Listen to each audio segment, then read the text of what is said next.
Hello and welcome to or welcome back to my channel. My name is Marin and here you will find a little beauty, a little books, and a little teaching content. So if that sounds like something you might enjoy, I would love for you to subscribe and stick around and join me in my little corner of YouTube. Today's video is going to be a very quick February reading recap. So let's go ahead and get into it.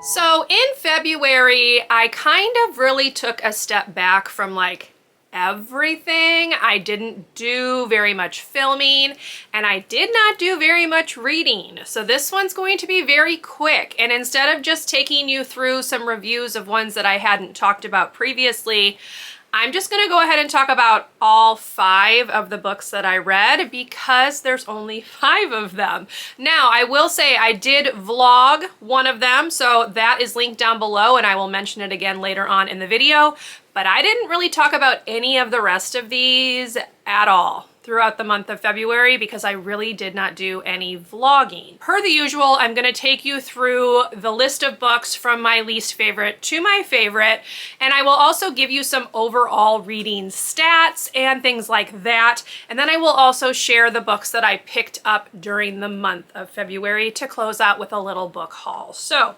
let's go ahead and get started with my least favorite book of February, which was Age of Bronze Betrayal Volume 3 by Eric Shanower. This is a graphic novel retelling of the Trojan War, and I didn't like this one as much because I felt like it was too focused on 2 of the characters and their ill-fated romance. So if you are familiar with the story of Troilus and Cressida, that is what they really focused on. He really focused on in the story, and I just did not find it nearly as interesting as the previous books. But this is the final book that has been released, so I am caught up on this series, so yay for that, but I did only give this one 3 stars. Coming in at number 4 is The Flatshare by Beth O'Leary, which I gave 4 stars. Now, I think I'm the odd one out here because I've noticed with her 2 most recent releases, so you had The Road Trip and The No-Show, people really didn't like those books as much as they'd liked her previous ones, and this was the first book that she has written. The second one that she wrote is called The Switch, which I also own, but this one I gave 4 stars. I liked it, but I did not find it nearly as emotionally impactful as I did The Road Trip and The No-Show. So for me, I guess I just need more than a fluffy, cute romance.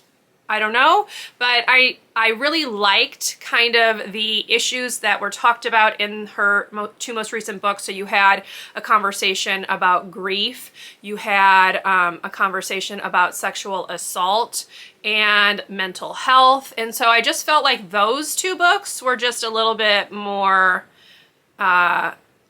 not entertaining, but interesting, I guess, to read about. This one is very cute. You are following Tiffy and Leon. They are sharing a flat. So Tiffy has the flat at night and Leon has the flat during the day because he works at night, and they start falling for each other through their exchange of post-it notes. Tiffy is dealing with an abusive ex-boyfriend who does show up throughout the book, and that kind of causes the climax of the story. So I don't want to say that this is pure fluff because obviously there were some issues discussed here, but I just really did not feel as drawn in with the characters in this one as I did with the most recent books that she's written. So I guess I'm just the weird one, but I did like this one. It is 4 stars. I listened to the majority of this on audio. It was very well done with 2 different voices for the 2 different narrations. And yeah, I liked it, and I'm glad to cross a Beth O'Leary backlist book off my TBR. Coming in at number 3 is the book that I vlogged, which is In My Dreams I Hold a Knife by Ashley Winstead. So I will link my vlog for that up above, and I kind of take you more in depth through my thoughts in that vlog, but overall I did like this one. I felt like it was very suspenseful, although I kind of had the person responsible pegged, before even the midway point, I think, of the book. So that wasn't much of a twist for me. I go into more explanation about my feelings in that vlog as well, but I had heard that there was a twist at the end. That kind of fell flat for me. So in the end, I gave this one 4 stars. I did enjoy it. I would recommend the audio. I felt like that was very, very well done. I liked the flipping of the timelines. So flashing back to like 2009 when they were in college, and then flashing forward to the present when it is their college reunion. I did not love the main character. She really grated on me. Her name is Jessica, but you're not meant to like her, I don't believe. I also really appreciated that at the end of the book, the author had included like some questions that she'd been asked and she gave her answers to them. So that I found that very interesting. I'm glad she included that because it helped kind of explain a couple of things that I personally was feeling regarding Jessica as a character and the overall story. It also kind of went into like how she wrote the story, which I found very interesting. So I did really like this one. I really liked like the tense, suspenseful edge as you're trying to figure out what exactly happened to Heather. She is killed when they are in college, and the 10-year reunion is when they're kind of trying to really figure out who is responsible. So I really did like that.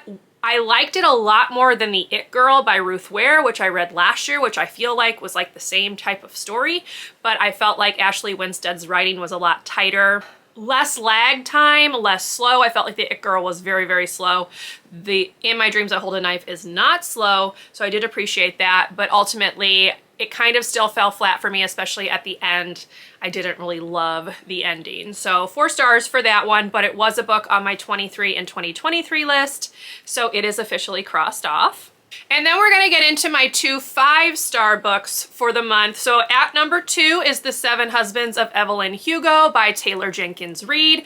This was the first Taylor Jenkins Reid book I had ever read. I was told by a friend that this is the one I should start with, so I took her advice, and I did really, really like this one. So if you are not familiar, you are following Evelyn as she retells her life story, basically, to a journalist named Monique.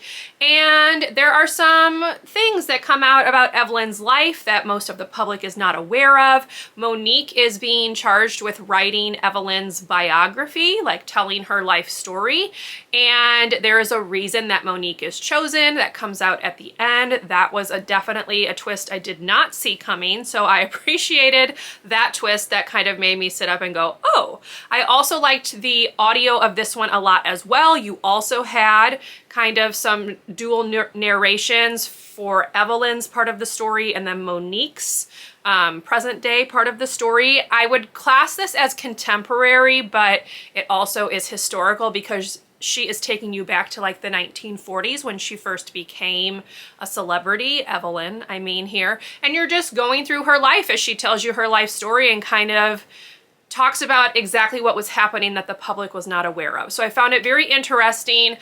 It was not emotional enough for me to like class this as my favorite book of the month, but I did really, really enjoy this one. I gave it 5 stars. I'm definitely going to read more from Taylor Jenkins Reid. I really liked her writing, so we will see what I get up to next in terms of her backlist. I know she has quite an extensive one, so I'm looking forward to diving in and tackling all of her books. And then my favorite book of the month was Finlay Donovan is Killing It by Elle Cosimano, which I also obviously gave 5 stars.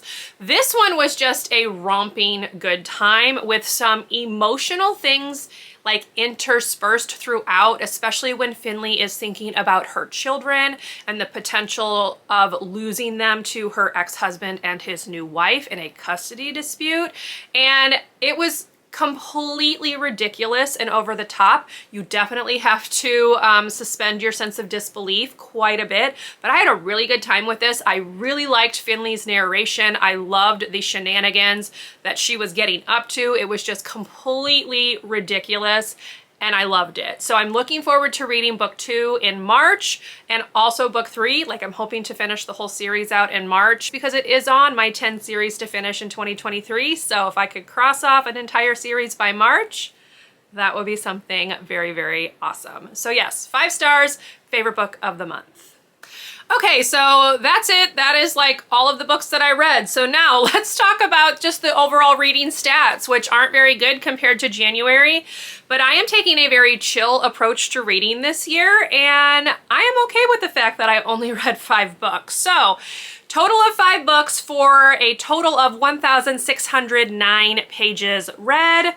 I read 1 completely physical book, 2 completely audio books, and then 2 books that I did a mix of audio and physical. And then I read 5 different genres because I am classifying In My Dreams I Hold a Knife and Finlay Donovan as 2 different genres. In My Dreams I Hold a Knife was a thriller.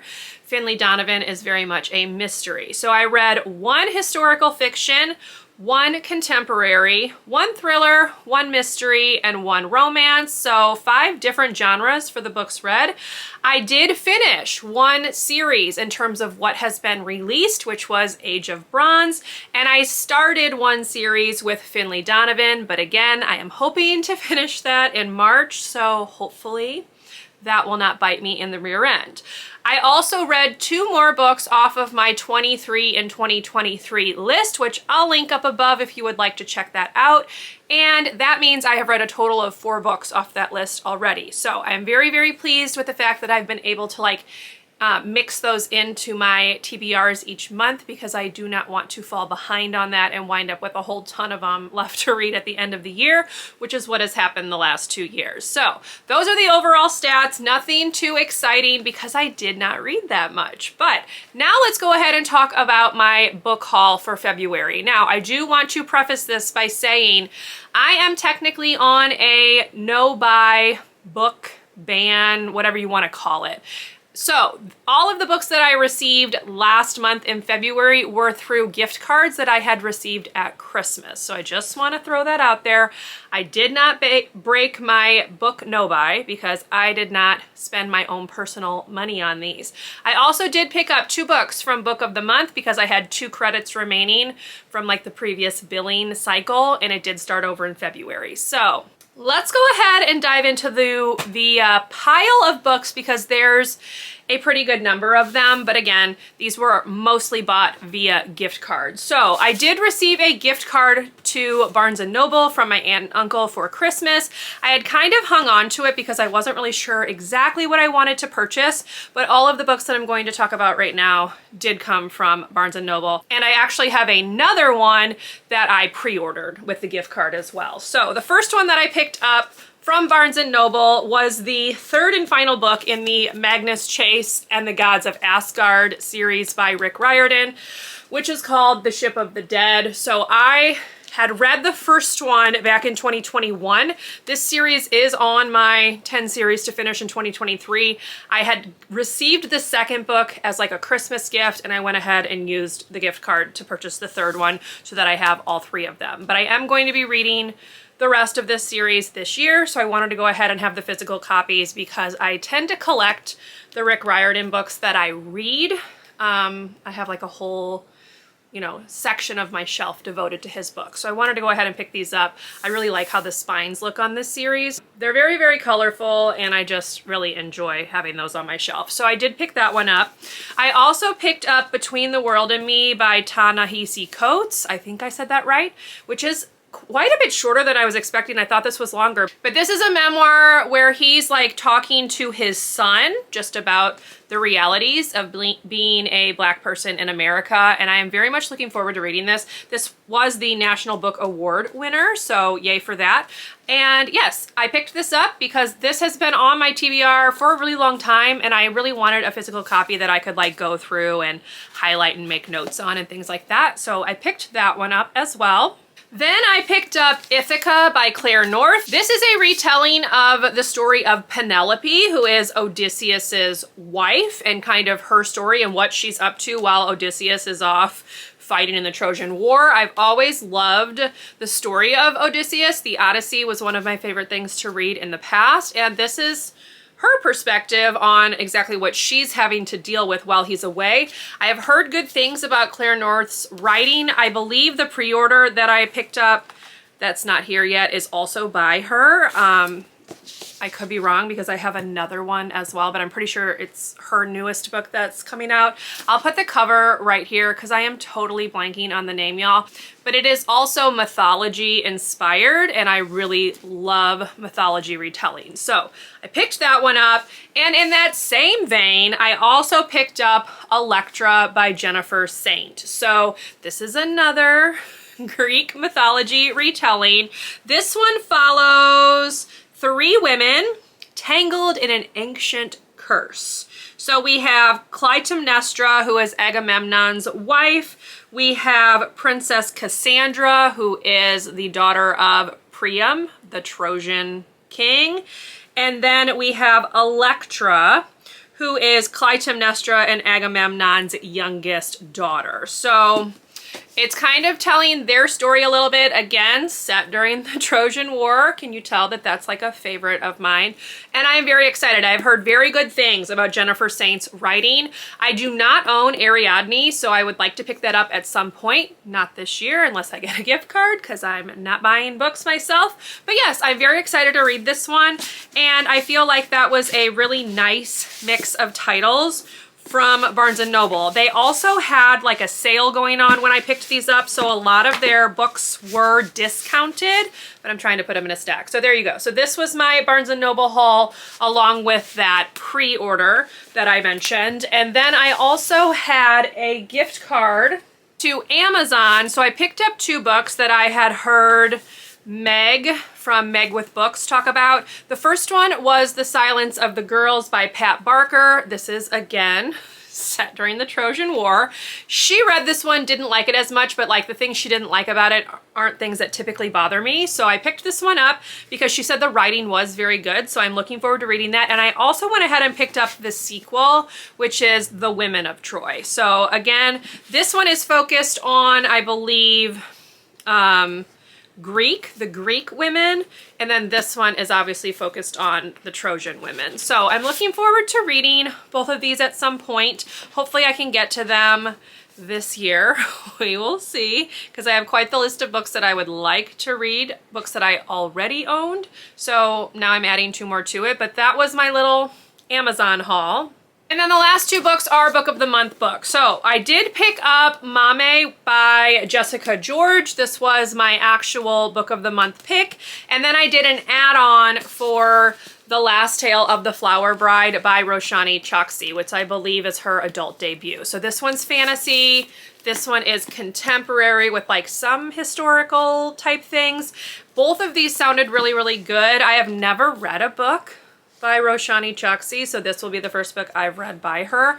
I have a ton of Book of the Month books now, obviously, because I've been purchasing them for the last year. So my goal for the rest of this year is going to be to try to squeeze at least 1 Book of the Month book onto my TBR each month. So we will see how that works out. But yes, that was the book haul. Let me like gather them all up and I'll show you what they look like.